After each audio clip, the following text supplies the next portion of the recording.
mengucapkan Bismillahirrahmanirrahim. Assalamualaikum warahmatullahi wabarakatuh. Alhamdulillahirabbil alamin. Shalatu wassalamu ala asrafil anbiya'i wal mursalin wa ala alihi washabihi ajmain. Amma ba'du. Pertama dan terutama sekali, marilah kita sama-sama memanjatkan puji dan syukur kepada Allah Subhanahu wa taala, yang mana pada kesempatan yang sangat berbahagia ini kita masih diberikan kesempatan dan kesehatan kepada kita semua, sehingga kita dapat berkumpul bersama-sama di salah satu rumah Ibu KPM PKH, yaitu dalam rangka kelompok atau P2K2 sebagaimana merupakan salah satu kegiatan rutin yang wajib kita lakukan dan ibu-ibu mengikuti, yang mana kami pendampingi memfasilitasi kegiatan pertemuan kelompok. Kemudian salawat beriring salam juga tidak lupa kita panjatkan kepada kearifan kita Nabi besar Muhammad SAW, yang mana beliau telah bersusah payah membawa umatnya dari alam kebodohan ke alam yang berilmu pengetahuan seperti yang saat-saat kita rasakan ini. Yang saya hormati teman-teman pendamping yang sudah berhadir juga berkenan membantu saya di sini dalam kelompok. Kemudian yang saya hormati juga ibu, para keluarga penerima manfaat atau KPM TKH yang ada di desa setempat. Baik, sebagaimana mestinya di sini kegiatan pertemuan kali ini kita membahas atau menjabarkan tentang modul atau materi, yaitu pengasuhan dan pendidikan anak. Nah, di sini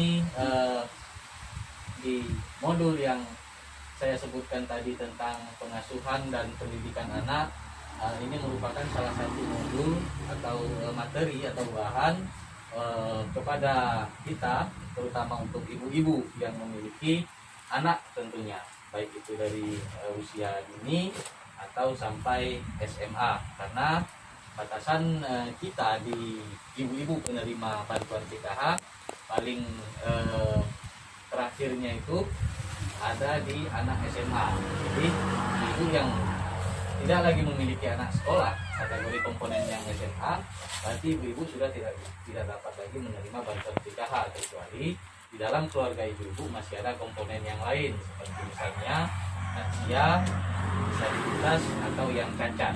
Itu mungkin ibu-ibu masih bertahan sebagai penerima bantuan daripada PKH.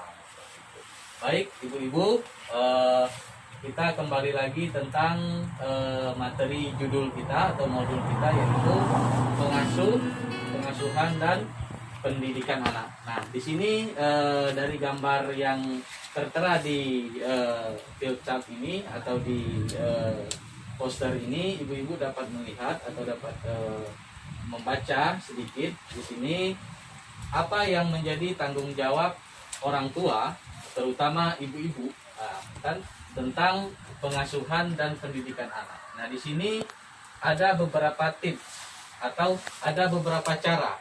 Nah, ya, ada beberapa cara agar ibu-ibu ini menjadi orang tua yang hebat. Nah, bagaimana caranya? Ibu-ibu kan berpikir nih, ini saya sebagai ibu rumah tangga di rumah mempunyai anak 1 orang, 2 atau 3 orang. Nah, seperti itu. Agar saya menjadi seorang ibu yang hebat dalam mengasuh anak, tentu apa yang harus saya lakukan? Nah, di sini ibu-ibu tentu bertanya. Kadang nanti anak yang pertama kelakuannya agak sedikit bandel, yang kedua lebih bandel lagi, yang ketiga kok nggak bandel. Nah, seperti itu. Nanti ibu-ibu kan berpikir, ini apa yang salah ini? Apakah salahnya di saya ataupun salahnya ini di anak-anak? Nah, itu kan menjadi pertanyaan yang biasanya ibu-ibu alami, dan umumnya semua ibu-ibu memiliki pertanyaan yang sama seperti itu. Ini kenapa? Ini anak pertama batat, anak kedua nggak batat, anak ketiga nggak ada sama sekali, beda tingkah lakunya. Nah, ini tergantung dari bagaimana cara dan peran ibu-ibu memperlakukan anak-anak tersebut yang ada di dalam keluarga atau dalam lingkungan rumah ibu-ibu masing-masing. Cuman di sini dapat kita pelajari dari modul tentang pengasuhan dan pendidikan anak ini ada beberapa agar orang tua itu menjadi hebat. Bagaimana? seorang orang tua atau nanti ibu yang di rumah dikatakan kuat, maka ibu di sini harus mempelajari atau melakukan hal-hal yang seperti tertera di poster ini. Nah, di sini saya bacakan satu, yaitu mengingatkan hal yang membahagiakan sebagai orang tua. Nah, ini tentu mungkin hal-hal yang seperti ini apakah sudah ibu-ibu lakukan apa belum? Nah, ini menjadi pertanyaan juga untuk ibu-ibu. Misalnya panggilan ibu-ibu kepada anak. Nah, selain dari nama, mungkin apa yang biasanya ibu-ibu panggil untuk anak? Misalnya setelah dia pulang dari sekolah, atau dia pulang bermain, atau dia pulang dari membantu orang tuanya. Ini kadang-kadang nanti kita ibu-ibu sama saja. Jadi mau dia misalnya baru pulang sekolah, baru pulang mengaji, baru pulang membantu orang tuanya, misalnya membersihkan apa di kebun yang wajar atau yang layak dengan yang dia mampu, ibu-ibu memberi perhatian kepada anak sama saja, misalnya panggilannya tidak ada yang berubah, segala macam tidak ada yang berubah.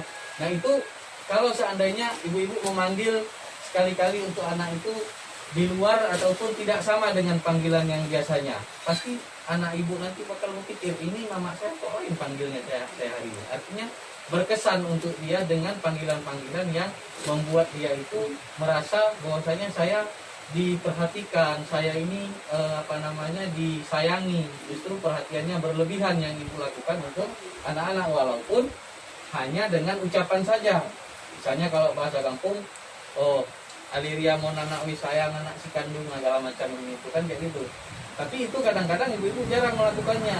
Tetap nanti dipanggil kalau memang sudah ada namanya, misalnya siapa namanya, si Ani, ya si Ani wi. Nah, jadi ini yang dimaksud mengingatkan hal-hal yang membahagiakan sebagai orang tua. Jadi ketika ibu-ibu memberikan perhatian lebih kepada anak tersebut, dia akan berpikir, biasanya ibu saya nggak pernah memanggil seperti ini, tapi ini kok hari ini beda ya. Nah, dia akan bertanya. Nah, artinya di sini anak ya cenderung lebih mengingat sesuatu hal yang baik tadi kepada orang tuanya, sehingga hasilnya apa? Kalau terus-menerus seperti itu kita lakukan, nanti anak itu bakal menjadi anak yang penyayang dan patuh kepada orang tuanya, tidak melawan karena dia mengingat bahasa sentuhan kasih sayang dari orang tuanya yang diberikan kepada anak tersebut. Nah, selanjutnya ini sejalan antara perbuatan dan perkataan. Nah, di sini peran orang tua, misalnya, nah ini kita lihatkan kepada anak. Nah, bagi anak, dia nggak tahu apa ini yang dimaksud dengan bagaimana kita membiasakan diri agar kita hidup bersih dan sehat. Nah, jadi apa tugas ibu-ibu? Peran ibu-ibu mencontohkan. Jadi ibu-ibu jangan cuma ketika membilang, ini nak kita harus hidup bersih, tapi ibu-ibu duduk aja, tidak melakukan suatu gerakan yang dapat dicontoh oleh anak. Tapi yang bagus bagaimana juga ketika ibu-ibu mengatakan, nah kita harus hidup bersih dan sehat agar tubuh kita sehat, lingkungan kita sehat, penyakit juga jauh datang dengan kita. Bagaimana caranya? Kita gotong royong di sekeliling rumah, kita bersihkan rumput, kita bersihkan pekarangan-pekarangan dari tempat-tempat yang bisa menimbulkan penyakit. Nah, seperti itu. Itu yang kita praktekkan. Artinya kita jangan cuman pandai bilang saja, tapi kita tidak memberikan contoh yang sesuai apa yang kita sampaikan kepada anak. Nah, yang udah-udah kan seperti itu. Misalnya di rumah, saya punya pengalaman, saya lihat di beberapa rumah tangga, misalnya seorang ibu menyuruh anaknya untuk belajar mengaji. Nah, mau mengaji ya, tapi ayah mamanya di kamar menyuruhnya. Dan ini yang menontonnya, ibu nih TV ya, ini mau mengaji ya, tapi ayahnya nanti di depan rumah ngebilangnya, atau nanti ibunya di kamar, atau nanti ibunya di dapur sambil memasak, nanti sambil menggoreng ikan. Nau mengaji, ibu di dapur. Anak tidak menghiraukan, karena apa? Mengajak tidak serta dengan mempraktekkan. Tapi bagaimana juga yang bagus? Nah, kalau misalnya si ayah yang menyuruh, nak nau mengaji, nau belajar, nau mengulang, nau mengisi PR, orang tua langsung mendampingi. Mana PR dari sekolah tadi? Mana tadi buku ikra-nya, atau mana tadi buku Al-Qur'annya? Coba dibuka. Ayo orang tua mendampingi. Jangan hanya menyuruh saja, tapi orang tuanya sibuk dengan urusan sendiri. Misalnya nanti kalau lagi di depan lagi ngobrol-ngobrol sama teman-teman ayahnya, cuman menyuruh saja dengan perintah, oi nau mengaji, oi nau belajar. Nah, kan? Tapi orang tua tidak mendampingi anak tersebut. Nah ini juga merupakan salah satu contoh yang tidak sesuai dengan apa yang dibicarakan oleh orang tua dan apa yang dikerjakan oleh si anak tersebut. Terakhir anak meraba-raba alat. Orang tua saya saja menyuruh saya dia di kamar atau dia di luar atau di mana. Saya bagaimana ini? Udah saya diam saja, saya dengar saja. Terakhir anak tersebut juga dia bosan, dia mau ngapain, tidak ada perhatian. Kesannya alat. Kalaupun saya nanti mengulang PR dari sekolah, saya nggak ada juga yang lihat hasil saya. Apakah konten saya nanti bagus, apa konten saya nanti nol? Nggak ada yang ngopen juga. Ala bagus lah, nggak ada bedanya antara konten 100 sama konten 0. Sama juga orang tua tidak perhatian juga kepada saya. Nah pasti anak tersebut merasa dirinya sedih dan tidak diopen oleh orang tuanya. Nah, itu jangan dilakukan. Jadi yang bagusnya sejalan antara perbuatan dan perkataan. Kalau misalnya ibu bilang, nak cuci piring, nah, minimal ibunya sudah mencontohkan, sudah mulai mencuci piring. Nah selanjutnya anak itu akan belajar dia bagaimana mengambil sabunnya, bagaimana misalnya nanti menggosok gelas, bagaimana menggosok sendok, bagaimana menggosok kuali. Nah seperti itu, jangan main tunjuk aja, selesaikan. Nah, anak nggak tahu dia bagaimana caranya, harus memulai dari mana dulu, atau harus apa dulu yang dilakukannya. Apakah mencuci piring ini pakai sabun atau pakai abu dapur atau bagaimana? Dia nggak tahu. Nah itu contohnya. Kemudian selanjutnya, selalu berusaha melihat hal positif yang ada di dalam diri Anda. Nah ini yang kita tampilkan kepada anak-anak kita, merasa bahwasanya kita ini yang layak kita tampilkan kepada anak.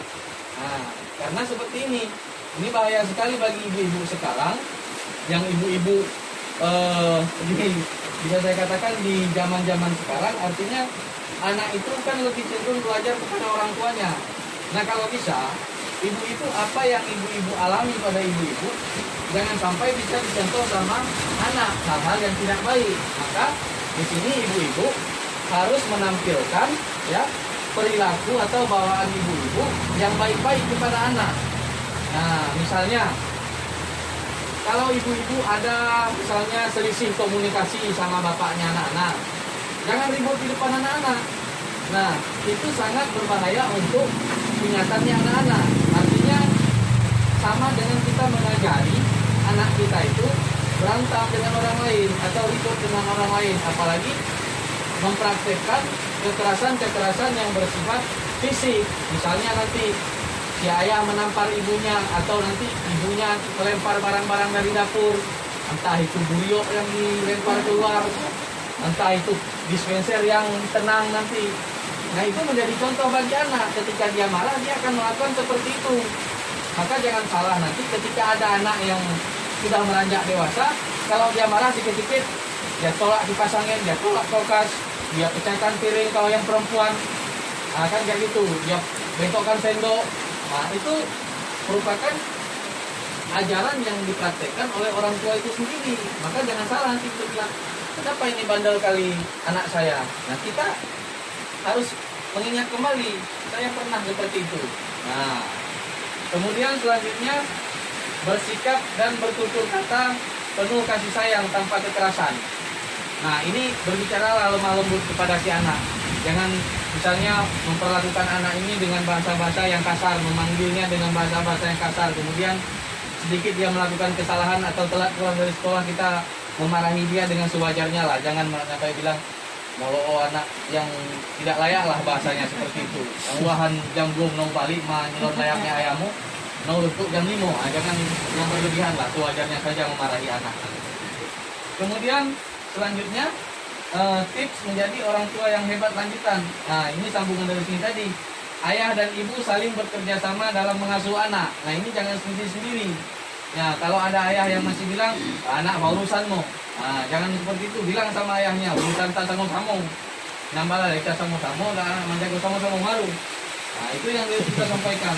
Kemudian ayah dan ibu saling berdiskusi dan memutuskan bersama hal-hal terkait pengasuhan anak. Nah ini mufakatlah sama orang tuanya, sama ayahnya. Ini anak bagaimana supaya nanti antara mama dan ayahnya itu tidak salah paham. Dia baltiwahan anak saya tabak me pasantren dia me SD. Ayo kejadian nih, nyambalan kalau me SD ada pe misalnya yang belajar wele-wele. Ah ini kan sudah menjadi tulak tarik, artinya tidak kompak antara ayah sama ibunya. Makanya ini harus disepakati dulu. Kalau misalnya anak dimasukkan kemana, apa ke SD, apa ke MSen, nah ini yang dimaksud saling berdiskusi. Begitu juga hal-hal yang lain, memasukkan kuliah atau memasukkan ke tingkat jenjang SMP atau ke SMA, apa dimasukkan ke SMK, apa dimasukkan ke MSen, nah ini disepakati misalnya dalam hal pendidikan. Kemudian ayah dan ibu menghindari perbedaan pendapat dan pertengkaran di hadapan anak. Nah, seperti saya jelaskan tadi ini, ya, jangan mempraktekkan hal-hal yang bersifat kekerasan di hadapan anak. Kemudian ini cara meningkatkan perilaku anak yang baik. Di sini memuji sifat dan perilaku yang baik anak, kemudian memberi penghargaan terhadap perilaku baik anak sesuai dengan kemampuan orang tuanya. Nah, ini perlu juga kalau misalnya anak dapat juara 1. Sewajarnya saja kalau memang mampu kasih hadiah kerupuk, jangan dijanjikan kalau nak, kalau kamu nanti dapat juara 1 saya beli kamu kompor gas. Akhir nggak ada, dia nanti mau pikir mana juga berarti mak saya pembohong. Nah, itu udah salah juga. Artinya sesuai kemampuan orang tua. Kalau misalnya nanti anak perempuan, kalau nanti nak kamu dapat juara 1 ibu belikan mukena, yang laki-laki nanti kak berikan peci. Nah, yang seperti itulah yang sewajarnya. Jangan memberikan pengharapan kepada anak itu terlalu berlebihan, nanti dia tuntut. Begitu nggak dapat nanti anak menjadi kecewa dan menjadi susah diatur. Nah, kayak gitu tuntutannya banyak. Ini kalau nggak dibeli Honda nggak mau sekolah lagi, kalau nggak dibeli sepeda nggak mau lagi pergi ke SD, nggak mau lagi masuk sekolah. Itu tergantung dari orang tuanya juga. Nah, gitu. Baik, mungkin untuk satu modul ini sampai di sini dulu yang dapat saya jelaskan. Nanti kita masuk ke modul selanjutnya. Mungkin akan ada sesi tanya jawab. Ya, baik, demikianlah ibu-ibu atas penyampaian saya tadi. Mungkin di sini ibu-ibu ada yang belum jelas, nanti kita di sesi selanjutnya akan kita tanya jawab bagaimana tentang pengasuhan dan pendidikan anak ini.